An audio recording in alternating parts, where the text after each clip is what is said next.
Danas je zaista ozlavljenje, spasenje našega, praznik koji slavimo, početak čudesnog domostroja spasenja koji je sam predvečni Bog Logos učinio u ovom svetu, ušavši u naše vreme i prostor da bi nas uveo u večnost. I blagovesti koji je sveti arhanđel Gavrilo rekao Mariji, čudesne su reči kojima je najavljeno čitav niz događaja koji će dovesti do čudesnog dela Gospodnjega ovdje među nama, Gospoda koji je po svemu postao sličan nama osim po grehu, stradao je, bio pogreben i vaskrsao i uzneo se na nebo. I zaista Gospod, Spasitelj Hristos,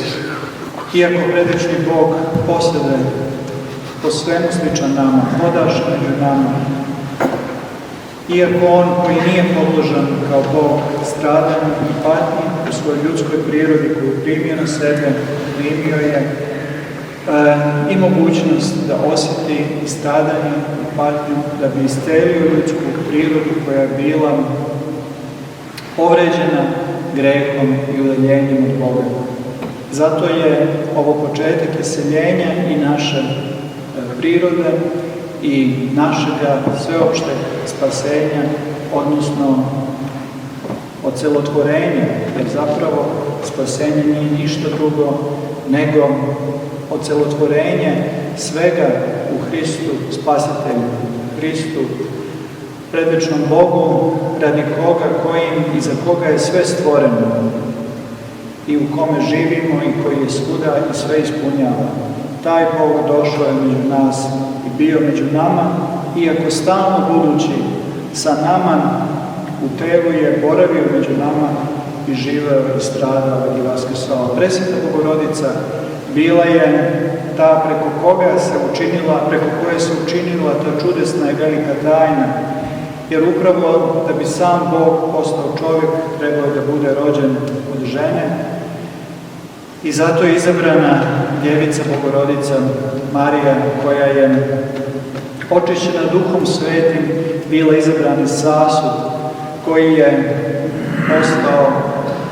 širi od nebesa, jer ona je začela blagodaću Duha Svetoga, samoga Spasitelja Hrista i rodila ga.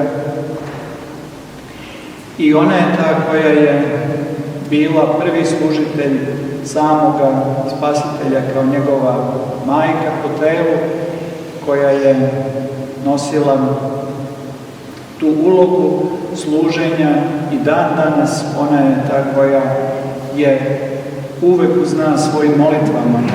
i uznosi naše molitve Gospodu i Spasitelju. Zato spasavani Hristom Spasiteljem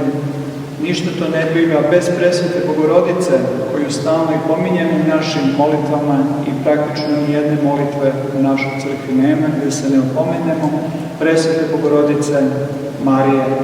tog čudesnog nebozemnog bića koje je uzneseno iznad heruvima i serafima i koja je i sama dostojna večne slave koju je doneo sam njen sin koga je začela. Zato je ovo praznik koji jeste zapravo najava drugih velikih praznika i drugih velikih događaja koji su se desili u vreme zemaljskog života Gospoda Spasitelja, koji vrhune njegovim vaskrsenjem i vaznesenjem. Gospode, nas molitvama presvete Bogorodice i svi sveti ukrepi, neka nam da snage da smirimo svoj um pred Božijom premudrošću, da bi u tišini svoga uma poznali tajnu Božiju, tajnu koja je predvečna i neizreciva, koja se ne može izraziti rečima i koja se poznaje samo molitvenom ćutanju i strahu i trepetu Božijem pred samom tajnom Gospodnjom, Gospoda koji je sve tako čudesno stvorio i sve čudesno ustrojio. Da Gospodi nas učini služiteljima te tajne i da kroz nas projavi silu i ljubav svoju, da bismo i mi zajedno sa njim